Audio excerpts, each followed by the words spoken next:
bluffgawd. BLUFF_GAWD. Look him up. One of Kanye's close friends. Yeah, let's see Joey Badass destroyed by TDE in the West Coast.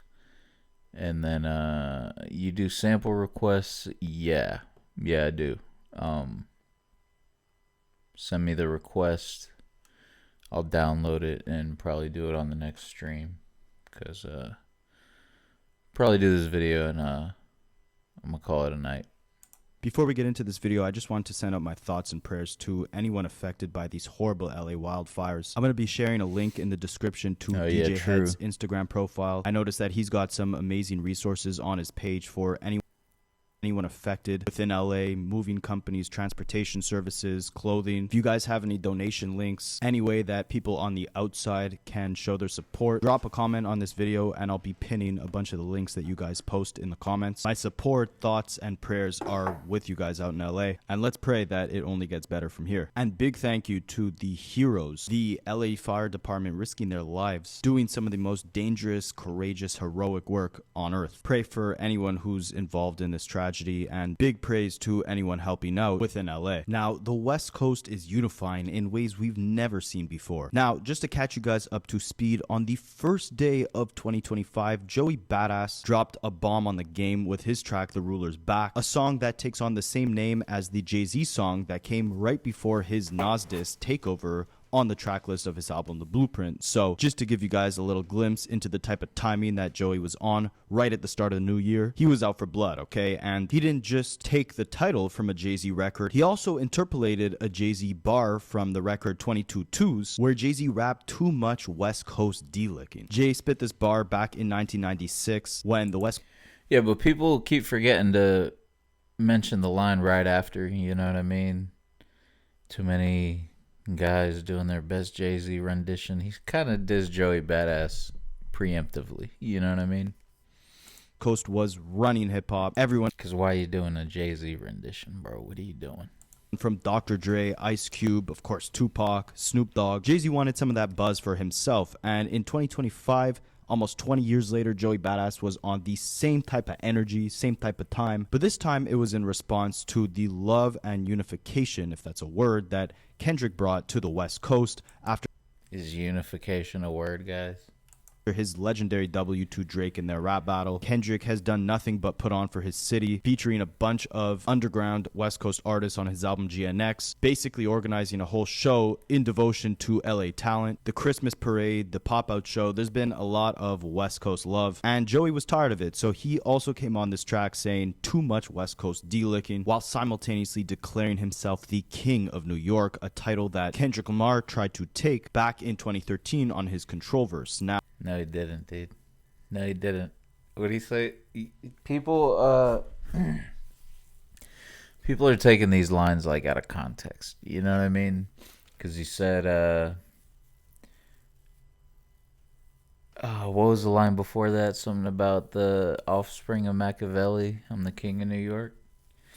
It's also like he's quoting Corrupt, dude. Like, now, Joey has been feeling overlooked for a long time. On his most recent album, 2000, he declared that the big three is him, Kendrick, and J. Cole. He was one of the few rappers that actually recorded a response to Kendrick's Control verse, questioning why he wasn't mentioned in it, and to this day, although he's not consistently active within hip-hop, he still questions why people fail to mention him amongst the greats. Now, Joey is a great rapper, don't get it twisted for a second, but he might have just barked up the wrong tree and got a little bit more than he was bargaining for, because there's been a vile amount of responses in just the first 8 days alone since this track was released and the new year kicked off. So if he was upset about the West Coast unifying before this, then I think he underestimated how much the other side actually rides for one another, because he's received dozens of responses from West Coast artists, TDE artists, all showing their unity with Kendrick and popping out to show Joey why all this West Coast D-licking is warranted. Now, we're going to break down each of these responses to Joey Badman, and you guys let me know in the comments which one you think is the best. So we're going to start with the most recent and the most ruthless one I've heard, which comes from a West Coast artist by the name of Ladies Love Guapo from the duo Coyote. His response is titled Top 5. So Guapo starts the song off asking you guys who is in your top 5, because he's ready to go at him. Who the fuck your top 5? Point them out. Bow, bow, bow, bow, bow. Cross them out. And those sound like similar Machine Gun ad-libs that we've often heard Westside Gun or Conway the Machine spit out. And Guapo is declaring that he is the GOAT right now. You know who the best is from Cali down to Texas? I'm hungry as a motherfucker.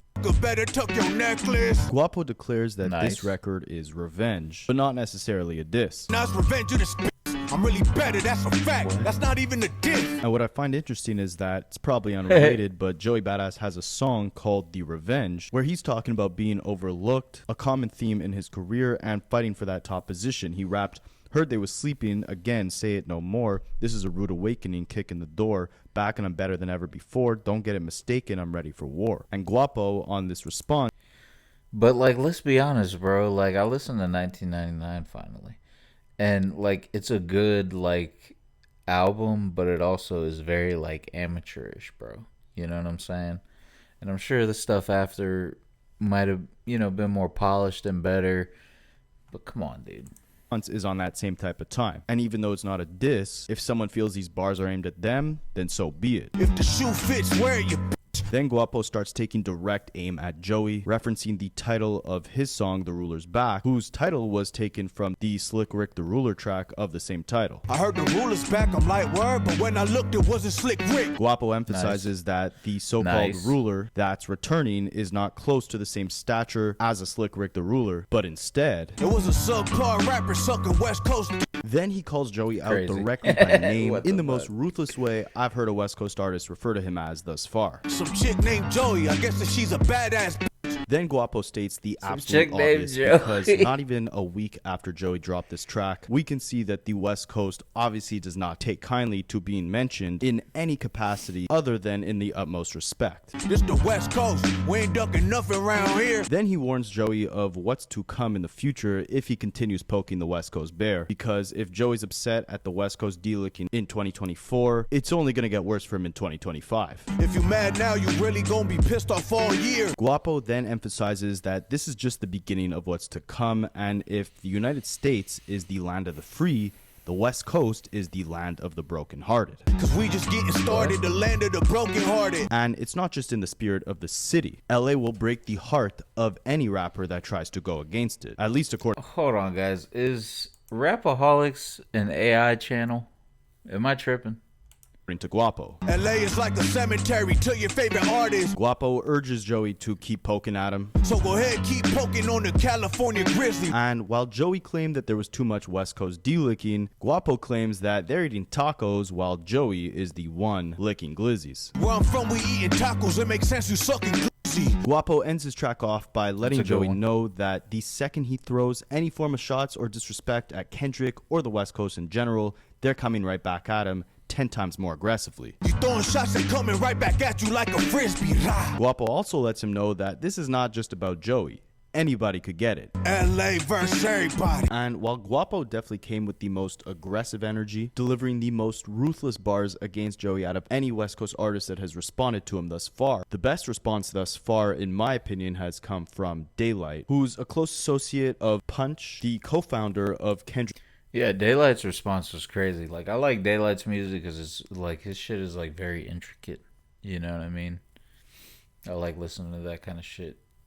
Kendrick's former record label, Top Dog Entertainment. And Daylight, for those of you who don't know, is a legendary battle rapper and MC in general. I had him as one of my top 5 favorite features of last year for his performance on J. Cole's song Pie. You know what's crazy about him, dude? He'll battle fucking anybody, bro. I know he came down to Jacksonville and battled people. Like, it was insane, dude. I also had J. Cole as one of my favorite features of last year on Daylight's song, A Plate of Collard Greens. Daylight's gearing up to drop a full-length album, so it's the perfect time for him to come for the crown, and he's no stranger to the lyrical smoke. In fact, he spends most of his response reflecting on his accomplishments within New York on the battle rap scene, and regardless of his allegiance to LA, he shows a lot of love to the West Coast. I like how all these rappers who have dropped response tracks also accompany them with music videos, and Daylight starts his music video off with the skyline of New York. He also throws in a visual of Joe Budden, another East Coast rapper who, before he was a podcaster, actually had a solid career as a battle rapper as well. And Daylight starts the track off letting him know that his mom asked him to take it lightly on Joey, but that his bars are about to go right through him.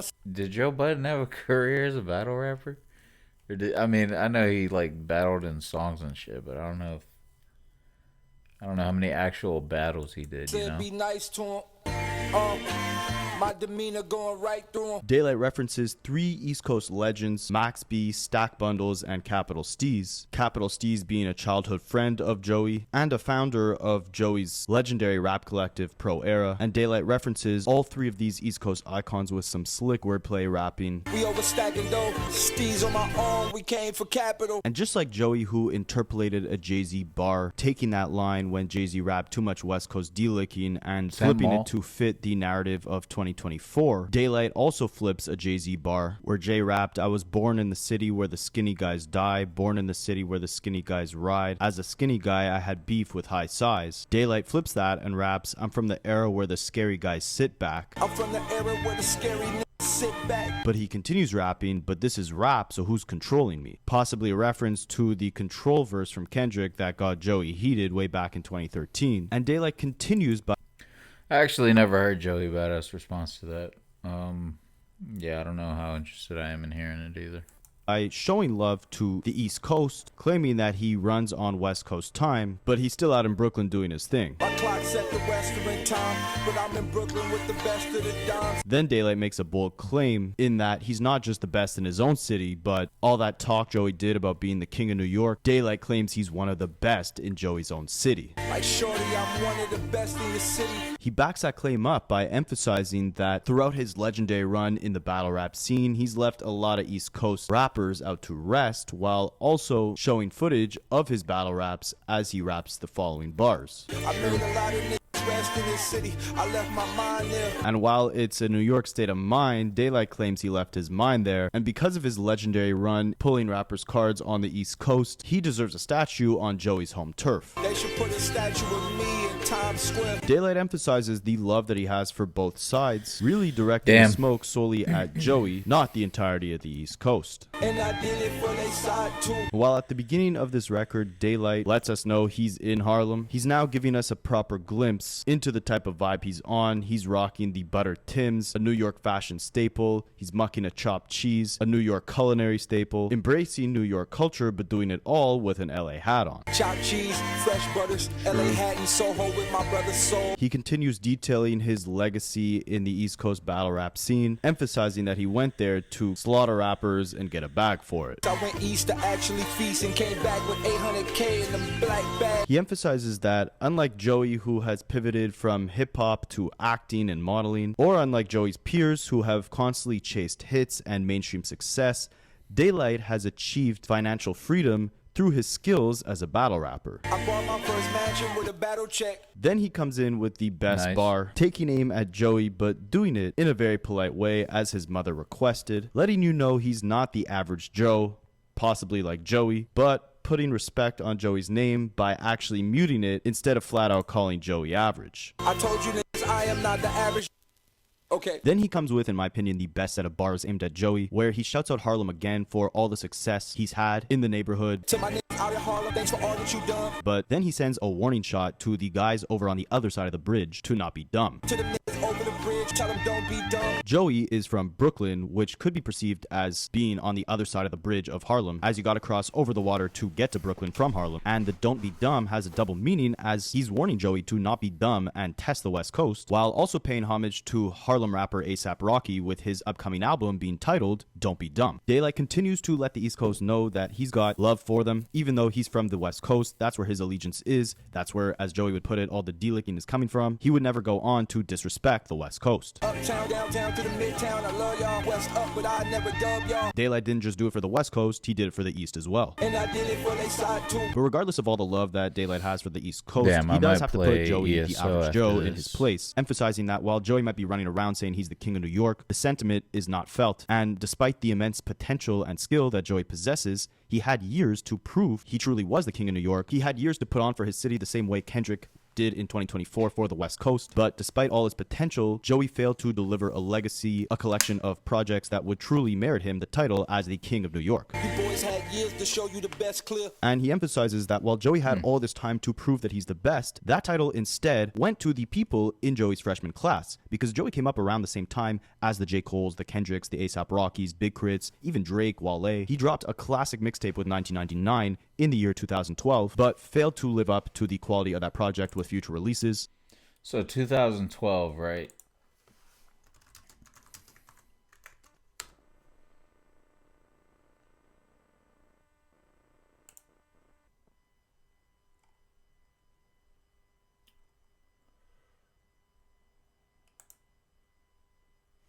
So Live from the Underground came out in 2012. So that means before. Yeah, so that means he already had certain mixtapes out already. Like Forever in a Day, right? Let me see, where are they at? Yeah, so Big Crit was already out, right? Let's see.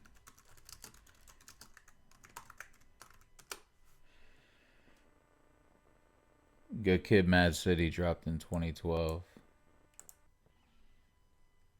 See, bro, like that's why you're not in the conversation, bro. Because in 2012, this is what I was listening to. Kendrick Lamar, you know, Big Crit. Let's see who else. Who else dropped in 2012, bro? Nas dropped in 2012. Yeah.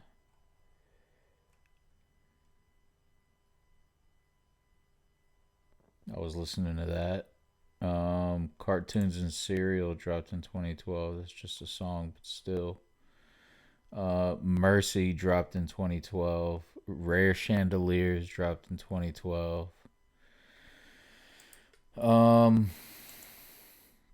Yeah, dude, there was a lot of other shit that came out in 2012 just off that like one list that's like so much better, bro. You know what I mean?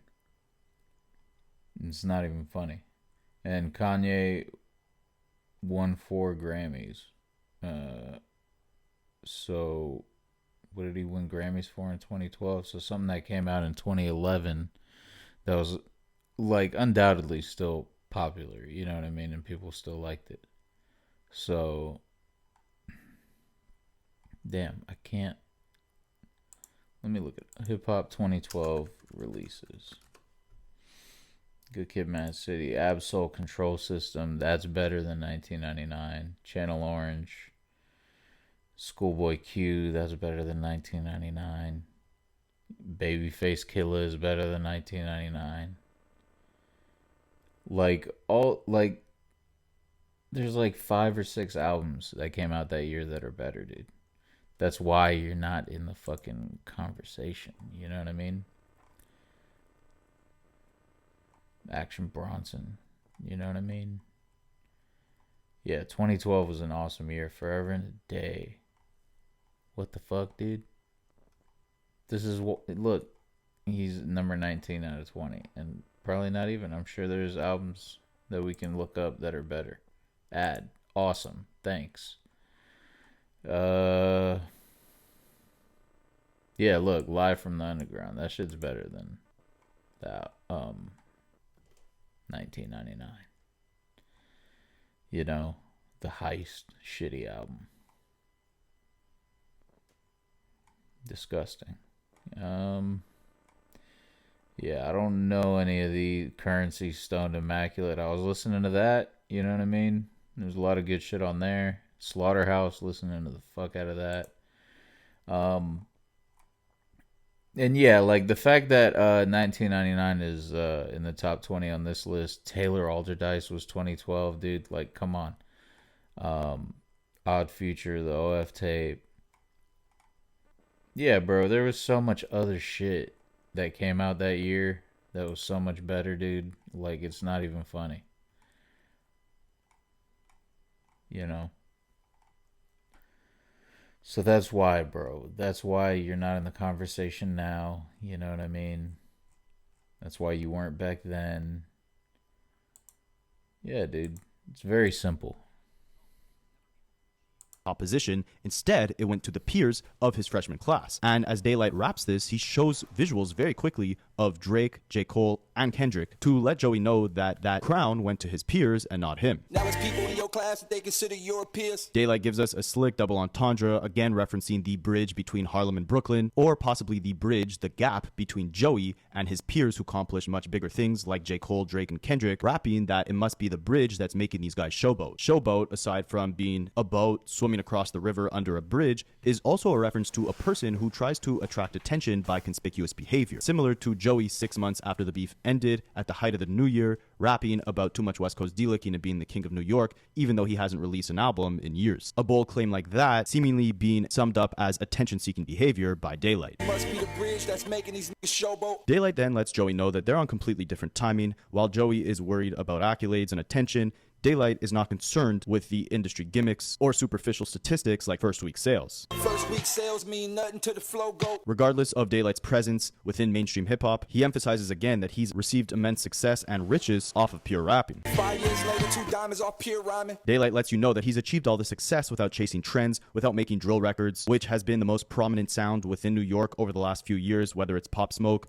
Cash Cobain, Fabio Foreign, etc., which, in my opinion, aside from the Griselda sound, is the most distinguishable sound that has come out of the East Coast over the last few years, and the easiest way to catch a hit as an East Coast artist, or as really any rapper who doesn't necessarily rely on singing or melodies. The production with the heavy sampling kind of gives more lyrical rappers a little bit of an edge up, as it does a lot of the heavy lifting on the melody side, allowing them to, flex their technical rapping skills while still delivering a palatable mainstream hit. It's kind of like a cheat code in that regard, but Daylight emphasized he's achieved all his success without these cheat codes that a lot of New York artists have relied upon. Never made a drill track, I never went with the climate. And that never went with the climate bar is dope, because Daylight's not just saying he never went with the climate, he never went with what was hot, but in the next bar, he calls New York artists blizzard guys, claiming that he'll squash the tundra. Blizzard will squash the tundra. And as a Canadian, I take offense to this, because we're also blizzard guys, and we saw what Kendrick did to the Canadian last year, and you West Coast guys, you're too soft with your warm climates, alright? You're not used to these blizzards. You can't survive a January up in Canada. And Daylight proves my point because he continues the climate rhyme scheme, emphasizing that he's from the Sunshine State and that he's leading with love. There's no smoke here, there's no bad blood. With the East Coast, he's coming with a pocket full of sunshine. Up in the city where the sun shine clearly, and I mean that. I hope you niggas hear me.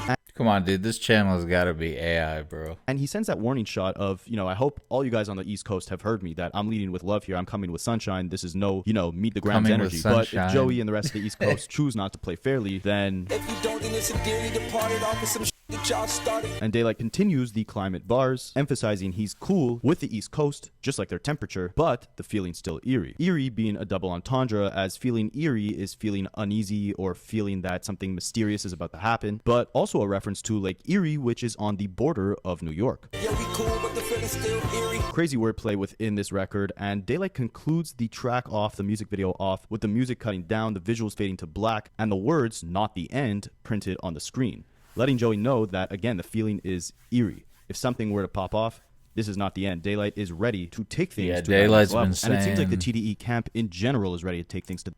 Daylight's been saying it's not the end for like a whole year. You know what I mean? Like, everybody over there is like just ready.